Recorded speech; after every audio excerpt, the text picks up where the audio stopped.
Thanks for watching. Don't forget to like, comment, share and subscribe to Mufti Tariq Masood, famous scholar. یہ جو خواتین کی باتوں کی شکایت آتی ہے یہ بھی اس بات کی دلیل ہے کہ مردوں کی نسبت عقل کیا ہے؟ کم ہے. اس لیے کہ جو زیادہ باتیں کرتے ہیں نا، ہر وقت باتیں، یہ بھی عقل کی کمی کی دلیل ہوتی ہے. بچے زیادہ باتیں کرتے ہیں، آپ کو پتہ ہے، ہر وقت بولتے رہتے ہیں، بے وقت بولتے ہیں، ہوتا ہے نا. بچوں کو دیکھا بہترین صدقہ جاریہ حاصل کرنے کے لیے اس ویڈیو کو شیئر کرنا مت بھولیں. جزاک اللہ. ہے نا، کچھ نہ صبح اٹھتے ہی کچھ نہ کچھ بولنا چاہیے.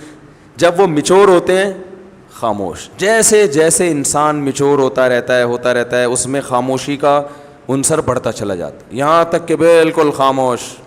کوئی ضرورت کی بات ہوگی تو کرے گا، چپ بیٹھا رہے گا، اسی میں اس کو سکون ملتا ہے.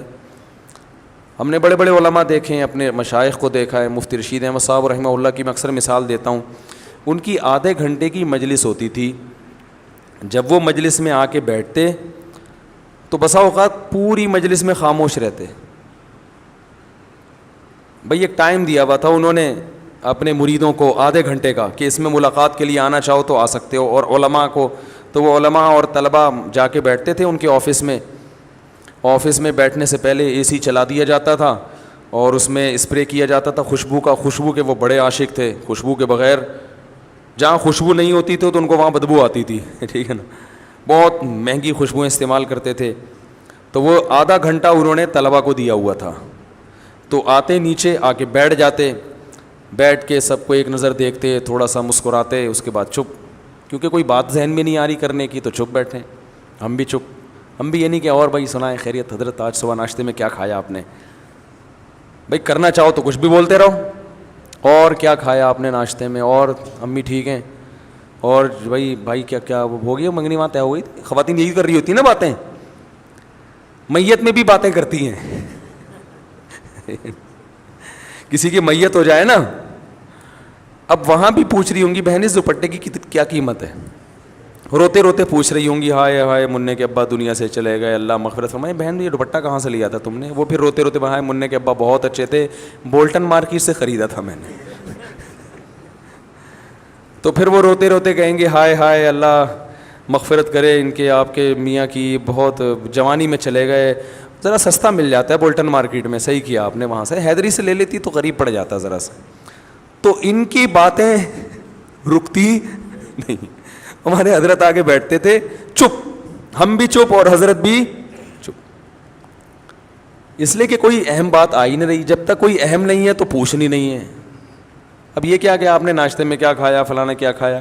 یا تو دیکھو کوئی بیٹھا ہی گپ شپ کے لیے ہو. دوست احباب کی محفل بعض دفعہ ہوتی ہی گپ شپ کے لیے، وہ تو محفل سجائی ہی گپ شپ کے لیے گئے ہیں نا، اس میں تو ٹھیک ہے. نارملی انسان جتنا خاموش ہوگا اکثر یہ اس کے ذہین ہونے کی علامت ہے کہ یہ میچور ہے، سمجھدار ہے. بلا وجہ بولتے رہنا یہ اس کی علامت ہے کہ آپ کی عقل کامل نہیں ہے. سمجھ رہے ہیں کہ نہیں سمجھ رہے ہیں؟ تو ہاں بعض دفعہ انسان کو محبت کے اظہار کے لیے بولنا پڑتا ہے. جیسے بعض خاموش مزاج لوگ جب گھر میں جاتے ہیں تو اتنے میچور ہو چکے ہوتے ہیں، بیوی سے بھی بات نہیں کر رہے ہوتے. وہ اب وہ آفس سے آئے، کیونکہ گریڈ بہت 20ویں گریڈ کے آفیسر ہیں، تو وہ آفس میں جیسا ان کا روب ہوتا ہے چپ بیٹھے رہتے ہیں، تو گھر آ کے بھی چپ. ہمارے ایک جاننے والے تھے وہ ایسے ہی کرتے تھے. ان کے بچے بھی ان سے بیزار آ گئے تھے اپنے ابا سے، بیگم بھی بیزار آ گئیں. وہ آفس سے گھر آتے، آٹومیٹک ان کا ایک سسٹم تھا نا روبوٹ کی طرح. اس وقت صاحب آفس سے گھر آئیں گے تو جیسے ہی گھر آئیں گے دروازہ پہلے سے کھلا ہوا ہونا چاہیے. وہ جائیں گے اپنے خاص روم میں بیٹھیں گے، ان کی بیگم ان کے لیے روبوٹ کی طرح چائے پیش کر دیں گی. وہ چائے پئیں گے، بات کچھ نہیں، سلام دعا بھی نہیں کرتے تھے. وہ بیگم صاحبہ چائے پیش کریں گی، چائے پئیں گے، آرام کریں گے تھوڑی دیر. اس کے بعد اپنا جو بھی ورک ہے، کوئی فون پہ بات چیت کی، اور پھر ٹائم پہ اپنا سو گئے، صبح اٹھے چلے گئے.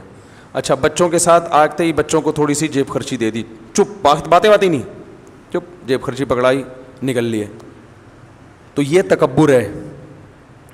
اس خاموشی کو کہیں آپ یہ نہ سمجھے کہ ماشاءاللہ بہت سمجھدار ہیں. مفتی صاحب نے کہا تھا کہ جو ذہین لوگ ہوتے ہیں وہ باتیں نہیں کرتے، چپ رہتے ہیں.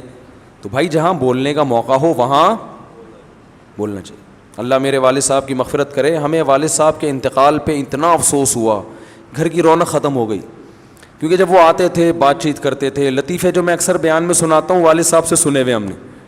تو گھر میں جب آپ جائیں تو بیوی بچوں کے ساتھ گپ شپ لگائیں. یہ گپ شپ محبت کے اظہار کے لیے ہوتی ہے, اس میں کوئی وجہ نہیں ہوتی. ویسے جب بات چیت کریں نا تو آفس میں ریزرو رہا کریں, بلا وجہ بات چیت چپ کر کے بیٹھو بھائی, یہاں کام کی بات ہے تو کرو, نہیں تو پتلی گلی سے نکلو. اب جیسے مجھ سے بھی کوئی ملنے کے لیے آئے, کوئی کام کی بات ہے, تو مجھے بھی میں کہتا ہوں بھائی اس کام کی بات کو فوکس کرو, ایران توران نہ جاؤ. فون میں نے ریسیو کر لیا کسی کا, وہ ایران توران شروع کر دیتے ہیں. بھائی جو آپ کا مسئلہ ہے اسے آپ پوچھیں, اگر پھر بھی وہ ادھر ادھر طول دیتا ہے تو میں لائن کاٹ دیتا ہوں کہ ہم اب گپ شپ کے لیے آپ سے ہم نے بات نہیں کی ہے. گپ شپ کیا ہے تو پھر دوستی ہے, تو پھر چلو وہ ہائی وے پہ چلتے ہیں, وہاں بیٹھ کے وہ بنوائیں گے انشاءاللہ, اور پھر گپیں بھی لگائیں گے. سمجھ رہے ہیں نا؟ تو اس میں بعض لوگوں کی عادت ہوتی ہے وہ فری ہو جاتے ہیں. اور میں نے یہ چیز بھی نوٹ کی ہے, بہت معذرت, کہ خواتین کے جب فون آتے ہیں تو وہ بات کو طول دیتی ہیں, ٹو دا پوائنٹ بات نہیں کرتی, بہت لمبی. مرد کا جب فون آتا ہے تو وہ مختصر بات کرتے ہیں. وجہ اس کی یہی ہے کہ خواتین کو بات سمیٹنا نہیں آتی ہے, سوائے ان خواتین کے جو میرا بیان سن رہی ہیں, کیونکہ پھر نیگیٹو کمنٹس بہت آتے ہیں, تو ان خواتین کے علاوہ کی بات کر رہا ہوں, طول دیتی ہیں. قرآن میں آتا ہے نا وَمَن يُنَشَّأُ فِي الْحِلْيَةِ وَهُوَ فِي الْخِصَامِ غَيْرُ مُبِينٍ. عورت کے بارے میں اللہ نے فرمایا وہ خصام میں غیر مبین ہوتی ہے. Thanks for watching. Don't forget to like, comment, share and subscribe to Mufti Tariq Masood Speeches channel.